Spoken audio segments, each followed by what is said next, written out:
Futebol e culinária são duas paixões dos brasileiros. Quem não gosta de um bom jogo, de um bom prato? Por isso, o Fome de Bola veio até um lugar que une tudo isso. O Boteco do Tonico, ou do seu Toninho, como preferem alguns amigos. Uma cantina tradicional italiana que faz questão de deixar claro o amor pelo Palmeiras. E a gente tem um convidado mais do que especial. E é nesse clima tão familiar para ele inclusive, porque a gente está num ambiente super italiano, que a gente vai bater um papo com o treinador Gilson Kleina, de passagem aqui por São Paulo. Kleina, obrigada primeiro por aceitar esse bate-papo. Você está em casa, né? Nossa, muito em casa. E poder dar essa entrevista para você, falar por teus ouvintes aí, vai ser muito legal, vai ser muito bacana essa entrevista. Esse clima italiano, você traz ele desde sempre, porque você é de Curitiba, né?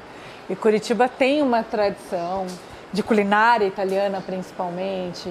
Tem um turismo gastronômico em torno disso, assim. Foi a tua criação mesmo, a tua formação? Era o que você comia desde sempre? Aliás, eu moro próximo de um bairro super italiano que se chama Santa Felicidade.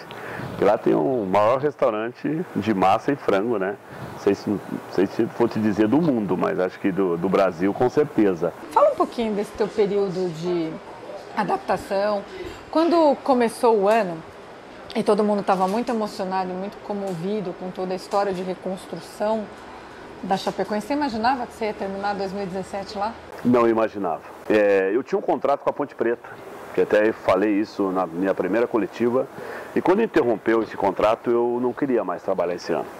Mas a conversa que eu tive com o presidente Plínio, com o diretor executivo Rui e o diretor Maringá, eles me sensibilizaram pelo projeto e ali eu comecei a entender, né, toda a história do Chapecoense. As cores da Chape você conhece bem e a gente está num ambiente aqui super verde e branco, porque o seu Toninho, ele é apaixonado pelo Palmeiras e é inacreditável o amor que a torcida do Palmeiras tem por você. Me fala um pouquinho dessa tua relação. Pô, isso eu fico muito lisonjeado. Eu fui lá atrás, em 2012, quando nós assumimos o lugar do Filipão, que eram 12 jogos para ganhar 9 para não cair. Claro que a gente assumiu o desafio pela grandeza do Palmeiras, mas as coisas não aconteceram. E eu tenho um filme muito próximo na minha cabeça, muito vivo, que nós caímos foi em Volta Redonda no jogo contra o Flamengo. E nós saímos daquele estádio super arrasado, todo mundo não entendendo como é que pode uma potência dessa cair para a segunda divisão.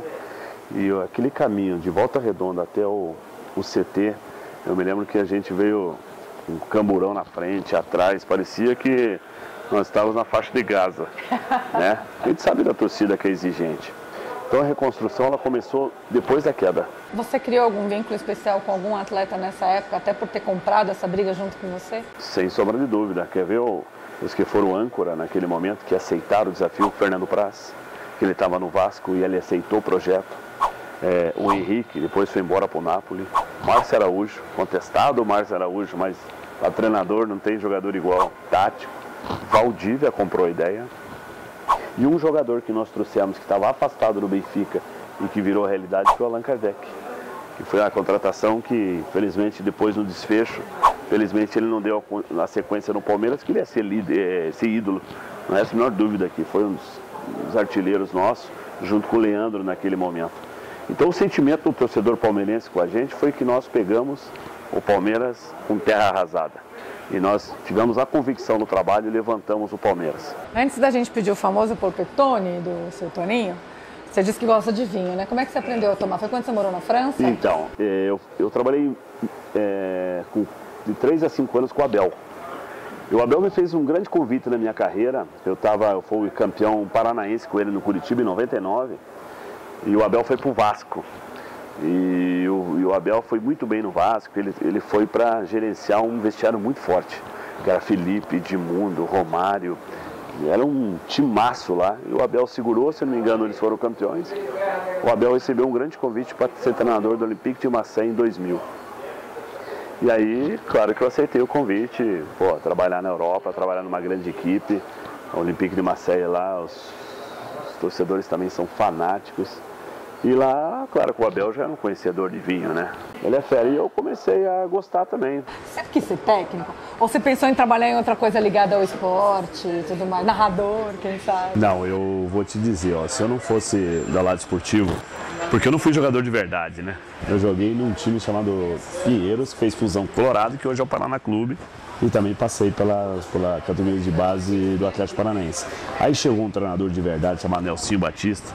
Ele falou, só vou ficar com os melhores. Só ficou o Adilson Batista, o Pedrinho Maradona na minha época e o Paulo Henrique. Você sabe que ele é vereador, né? Sei. E você leva o maior jeito pra vereador também, porque todo mundo para conversar com você. Aqui a gente já fez imagem de gente vindo te cumprimentar, e aí? Eu vou te dizer, eu vou fazer a minha carreira esportiva até um certo tempo, mas tenho vontade de fazer um trabalho na política. É mesmo?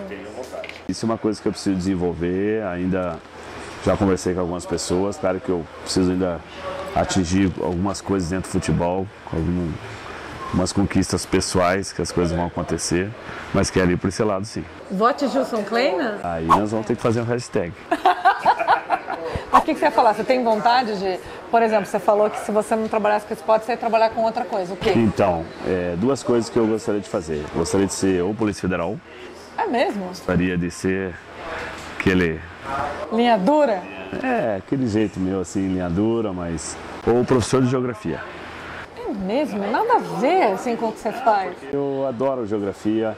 Eu quando estou numa região que nem agora de Chapecó, eu sei que nós estamos a 2 horas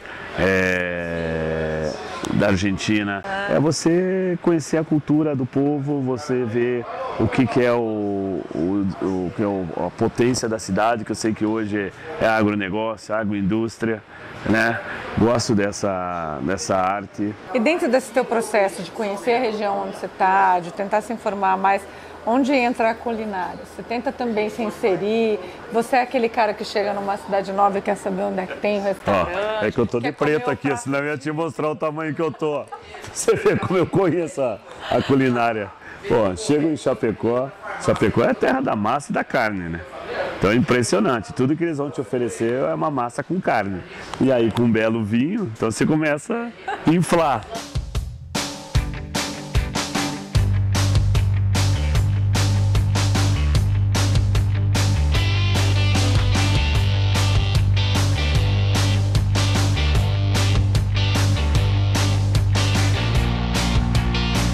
Agora já devidamente servidos com uma porpeta, um polpetone famosíssimo, né? Olha, esse aqui é o melhor prato que existe.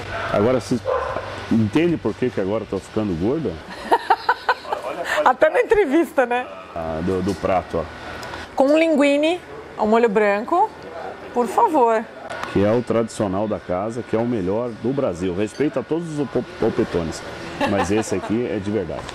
Tem toda uma história de como o seu Toninho criou ele, que ele fazia com filé mignon só, depois ele acabou misturando uma ou outra proporção de carne para chegar na textura certa, mas não tem igual, né? Eu tô falando, mas não aguento aqui o cheirinho. Então, gente, até para ele poder comer e não esfriar um pouco, vale sempre lembrar assim, que esse foi um ano muito emblemático na Chapecoense. O time, com todo esse processo de reconstrução, ainda conseguiu ser campeão catarinense. Começou muito bem no Campeonato Brasileiro, mas viveu ali umas fases não tão boas. Quando o Kleina chegou, estava lá embaixo na tabela e ele tem todo mérito. Um brinde, muito obrigada. E a gente vai continuar aqui com o polpetone. Até a próxima. Abraço.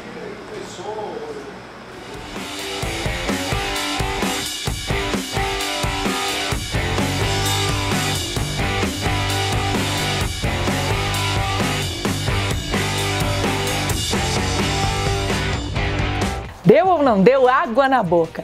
Então já sabe, se inscreva no canal e curta também a nossa página no Facebook. Eu espero vocês na próxima entrevista aqui no Fome de Bola.